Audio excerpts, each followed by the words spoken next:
Krishna.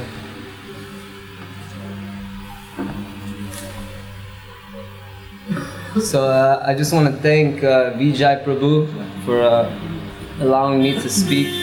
I've been in Mayapur for about maybe like 3 weeks now, and one of the highlights of this whole trip was one time when Jaya Prabhu called me to his room, and we just started reading Bhagavad Gita. He has this program called Chad. It's called Chapter a Day. So he picks like a chapter, and we picked like the longest chapter, chapter 18. So in my mind at first I was like, oh man, this is gonna take forever. But it actually like turned out like nectar, and we were just speaking for like 2-3 hours. We were like sharing realizations and asking questions. So I was just thinking how wonderful it is to read these books and then get like powered up or energized and then go out and like distribute these books. So I want to talk about like 2 books that I'm currently reading right now, and I'm going to try to like connect it to book distribution. So I'm reading Srimad Bhagavatam, 10th canto, and I just read how when Krishna was born in the prison cell, Vasudeva was like overjoyed with like so much happiness, and he had like so much gratitude. And even though he was in the prison cell and he couldn't like really move, still with his mind he offered thousands of cows. So I was just thinking, like, when gratitude like overflows, then we should feel like, let me offer thousands of books to Srila Prabhupada. You know, it gives you like the energy to kind of like go out. Because Srila Prabhupada, you know, he fought like an unbelievable battle just to like save us. So now we should like fight for him. You know, we should represent him. And it's good to be Krishna conscious, but we should also be Prabhupada conscious, especially when we're out on the battlefield. It will give like a whole new level to book distribution. So yeah, I'm reading Srimad Bhagavatam, and I'm also reading Prabhupada Lilamrita. And I have this like, Prabhupada Lilamrita is like divided into like 7 books, and I'm on the 7th version now. And this particular version has like special and rare pastimes. So I just want to like read one of the pastimes. It's called the Germany Leelas of 1969, and I think it's like pretty incredible. So I just want to share that. So this was, back in like 1968, 1969. There was a really young devotee named Shivananda. I think he was like 17 years old, and he was begging Srila Prabhupada, can I go to London? Like, please, I want to go to London with Janaki and Mukunda, Sham Sundar and Malati, and Guru Das and Yamuna Devidasi. And first Srila Prabhupada said, no, you're like too young. But he just kept like begging, so he asked again. And finally, like, Srila Prabhupada was considering it, and he was like, okay, you can go. So actually, because he was so young, his Shivananda's mother had to like pay for the ticket and everything and get her sanction. So Shivananda was like really excited. And what happened though was, as soon as he got to the London immigration, they denied him entry. They let everyone else go, but they denied Shivananda entry. So Shivananda was forced to go to Amsterdam and then eventually Berlin alone. And he didn't know anyone there, he was just there alone. Within a few weeks of being there alone, he started a center. And he even ended up in the news, like in the newspaper. There was a picture of him in like dhoti and kurta chanting on the streets. So Shivananda took that news clipping and he mailed Prabhupada. And Prabhupada was so overjoyed by that. Like basically at this time, Prabhupada was getting offers everywhere. Like, come to my temple, come to my temple. And Srila Prabhupada, he was saying, you know, I'm like an old man, how is the weather? things like that. But when he saw that Shivananda was alone in Germany preaching, Prabhupada wanted to drop everything and go see Shivananda. So he actually did. He went and visited Shivananda, and there's like some amazing pastimes that happen. Shivananda, he didn't have any like programs outlined for Prabhupada at all, no speaking engagements. The weather was very, very cold, but still Prabhupada went. And the first like few days, they started going out on a morning walk. And Srila Prabhupada was really surprised because he saw like these, they're called ditch diggers. They basically like dig, on the like streets with like mud and stuff like that. But then they would take breaks. It's like 6 a.m. They would take breaks and then they would start drinking beer. So Srila Prabhupada was saying, what's going on? They're like drinking beer at 6 a.m.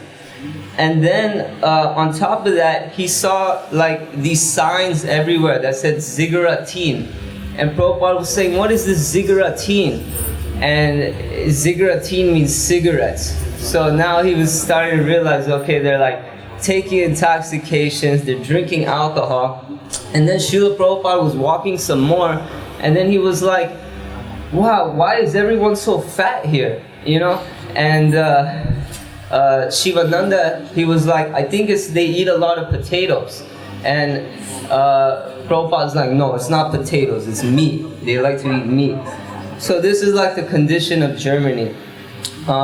Finally, some speaking engagements started to happen. And Srila Prabhupada was so expert at preaching, he wouldn't like Vijay Prabhu said yesterday, sometimes the best type of preaching is not to preach at all. Just be like a friend to the people. So what he would say to the German people was, German manufacturing, that's like the best. That's like number one. Then comes Japanese, then comes American. So like that, he was like winning people's hearts. Prabhupada knew a little bit about German culture because actually Bhaktisiddhanta Saraswati's disciple, he had one disciple that was from the West, the only Western disciple, and he was from Germany. So he was able to learn a little bit about the German culture. So like this, things were going on, and then Srila Prabhupada, they came to like a sea or a dock, and they saw like a little boat, and it was dragging like a huge ocean liner. So Srila Prabhupada was asking Shivananda, how is this possible? Basically, the ocean liner's engine was off, so the little boat can then drag the ocean liner. So Srila Prabhupada made an analogy that similarly, when our soul doesn't have Krishna, when Krishna consciousness is off, then Maya can easily drag us to hell, just like a small ship. So he was giving a lot of amazing analogies. Actually, Srila Prabhupada spent his birthday and Janmashtami in... hello? Hare Krishna. This is far off. Yeah, he spent his birthday and Janmashtami alone in Germany, but it was because this devotee just went out and preached. He went out alone. Really amazing. Also, finally another devotee came. His name was Krishna Das, and Srila Prabhupada nicknamed him Stats because Krishna Das, he knew a lot of facts. So Srila Prabhupada said that although I'm your guru and although I'm going to take you back to Godhead, still I can learn something from you. So I thought that was pretty interesting. Also in Germany, they have something called Garbage Garage Day. So 2 days out of the month, everybody puts their garbage on the streets. And it's not like the garbage like trash garbage, but it's like garbage like attic garbage, things that you want to just kind of give away. So when Srila Prabhupada was on his morning walk and he had his cane, he was like, why are they throwing this away? We can use this. We can use that. And he started collecting everyone else's garbage, and he turned it into Krishna's treasure. So like that, Yukta Vairagya, we could take anything and make it Krishna conscious. And yeah, this whole pastime is so intimate. Like Shivananda, although he was so young, he ended up massaging Srila Prabhupada every single day, and eventually he was also massaging Srila Prabhupada's heart. So I just wanted to make that connection because I think it's so important that we connect to Srila Prabhupada when we're on book distribution. We should know why we are distributing books. And when we do that, then a lot of miracles happen. And I would just like to share some of the miracles that happened in my life. This was probably like a year ago, maybe, like maybe 7 or 8 months ago.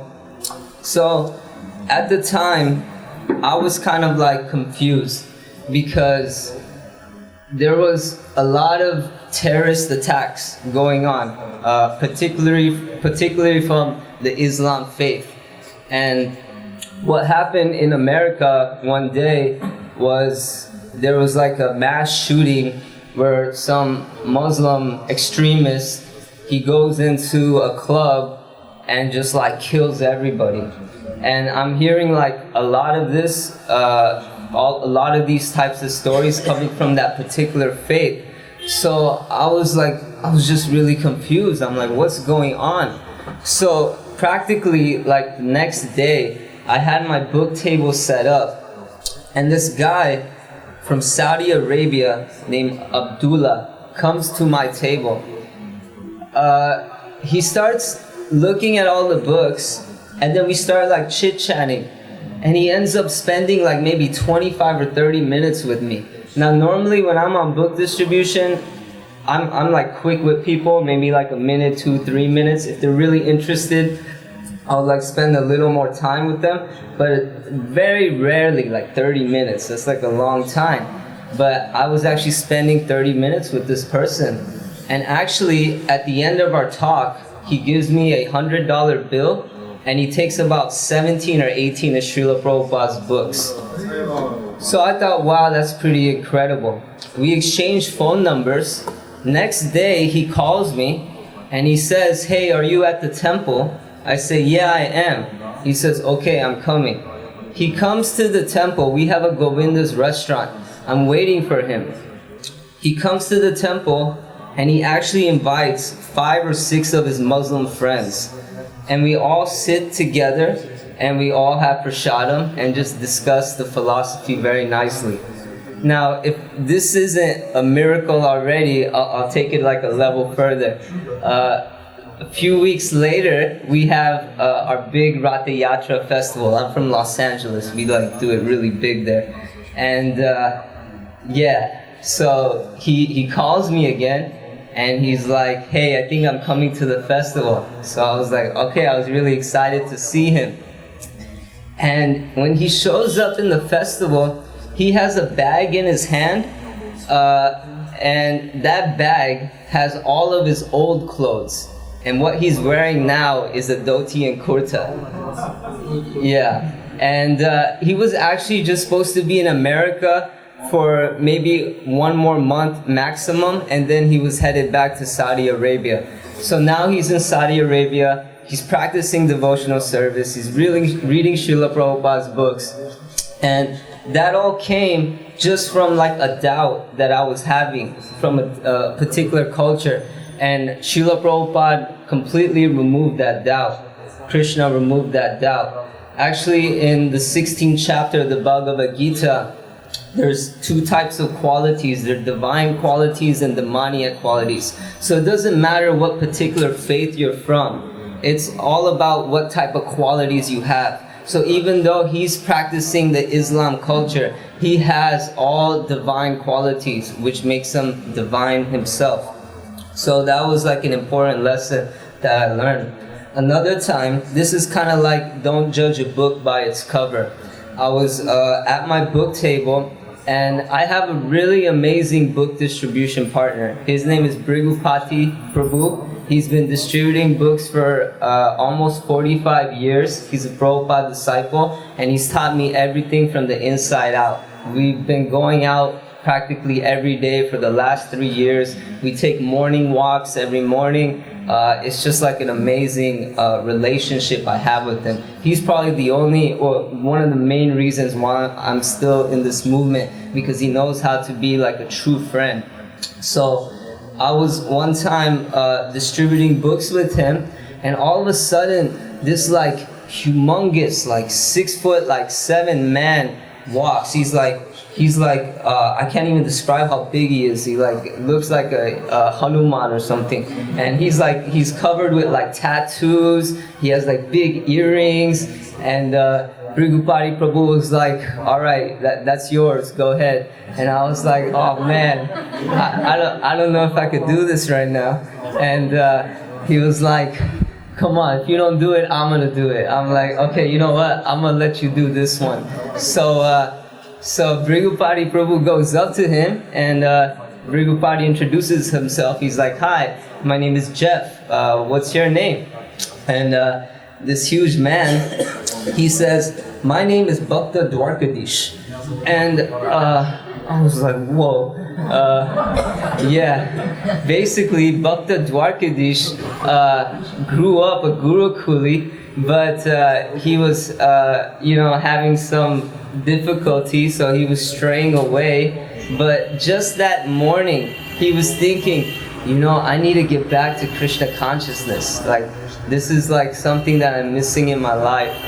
And yeah, there he was, and he ended up taking like a lot of our books.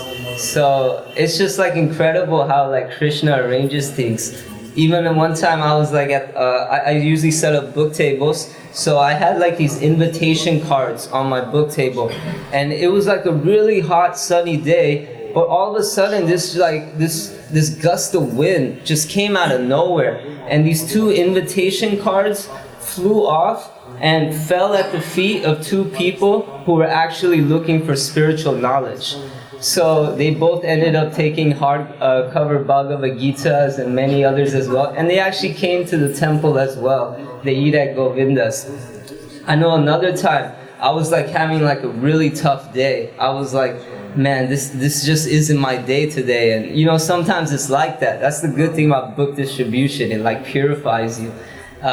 So I was having a day like that. And I'm like, man, I just need to sit down. So I sat down and I opened the Bhagavad Gita up for inspiration. So I opened it up, and the first thing I read was get up and fight. So I was like, oh man, you gotta get up and fight. So I got up and fought, and the first person I met took books, the second person took books, third, fourth, and fifth. And I was like, wow, this is just really, really incredible. So it's really amazing to be part of this mission, because what we're doing is making Krishna more popular. Like, Krishna is like the coolest person alive.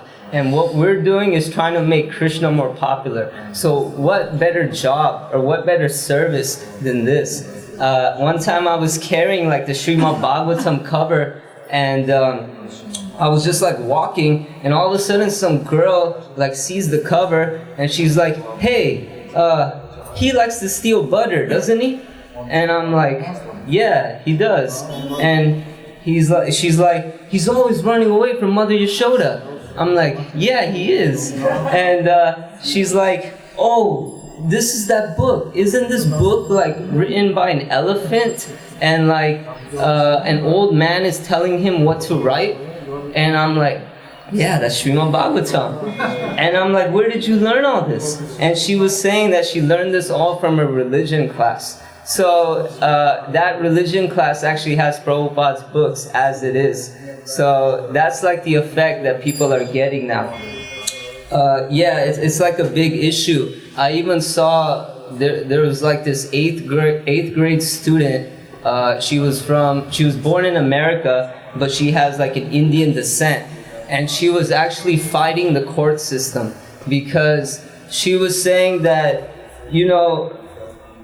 these history books that you guys give us, you're just you're giving so much knowledge about other religions, but then when it comes to Indian culture, you just talk about the caste system. And now like my friends are like making fun of me. They think I have like some backward society culture. You're not even addressing so many things that we actually offer in our culture, which is like art, music, culture, dance, so much stuff. So as book distributors, we're like re-establishing our wonderful like culture and heritage, these wonderful teachings. That's what we're really doing. We're giving people the real deal, the full package. And it's also very important that when we give people these books, we are very personal with people. Like our philosophy is personalism. So if you are impersonal when you distribute books, like, hey, check this book out, give me your donation, that's horrible. That's not how we should represent Srila Prabhupada and this ISKCON movement. We have to have heart-to-heart connections, because that's what really goes a long way. There's a saying that people don't care how much you know until they know how much you care. So we have to be very caring towards the people.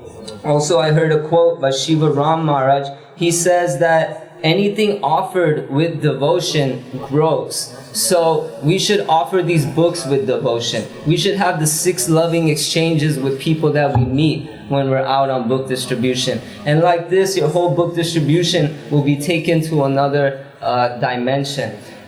So that's very important. And something also lately that I've been doing is I'm adding a 3rd prayer when I'm praying to the Lordships. So yes, I'm praying for purification, and yes, I'm praying to be engaged in devotional service, but now I'm also trying to remember all the faces of the people that I'm giving books to. And I'm praying to Krishna and Srila Prabhupada, please let these people understand these books. And like this, you not only become Krishna conscious, you not only become Prabhupada conscious, but you become Sankirtan conscious. And when you're Sankirtan conscious, then you're like really living and breathing this movement. So I just want to thank you guys for listening very much. Hare Krishna. Thank you.